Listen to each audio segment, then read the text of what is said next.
তো hey guys, আসসালামু আলাইকুম। কেমন আছেন সবাই? আশা করি অনেক ভালো আছেন। তো আমিও আপনাদের দোয়া অনেক ভালো আছি। তো আবার চলে আসলাম নতুন একটা যে সিঙ্গেল স্পিড বানাইছি, এই সিঙ্গেল ট্রেনের স্পিডটা নিয়ে একটা কথা বলার জন্য।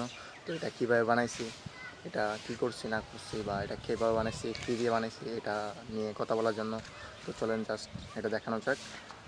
তো এই হচ্ছে আমার সাইকেলের যে সিঙ্গেল স্পিডটা বানাইছি, এটা হচ্ছে 9 স্পিড একটা ক্যাসেট নিছি আমি আগে। নেওয়ার পর এটার মাঝখানে অংশটা আমি নিয়েছিলাম, নেওয়ার পর এটা কেটে তারপর হচ্ছে আমি এগুলা দুই পাশে ভাগাভাগি করে দিয়া, আর হচ্ছে মাঝখানে একটা 5 নাম্বার কাটা রাখার পর আমি হচ্ছে এটা বানাইছি। আর এটা বানানোর পর এমনকি যখন আমার চেনটা লাগামু, তখন হচ্ছে আমার চেনটা যখন লাগাইছি তখন থেকে চেনটা মিলে না। তারপর হচ্ছে আমি একটা ডেরা নিয়েছি, ডেরা নিয়ে ডেরাটা লাগাইছি। এমনকি ডেরাটা লাগানোর পর সার্ভিসটা খুব ভালো পাইছি এবং খুব ভালো লাগতেছে আমার। তো এটা যেটা ফিলটা অন্যরকম। আর আমরা যখন ক্যাঙ্গারু মারি তখন বেসিক্যালি আমাদের 5 নাম্বার থাকলে 4 নাম্বার চলে আসে বা 6 নাম্বার চলে যায়, কিন্তু এটা লাগানোর পর থেকে কোনো সমস্যা হয় না।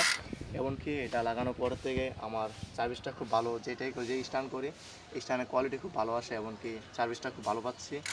আর এটার সার্ভিসটা অন্যরকম। দেখেন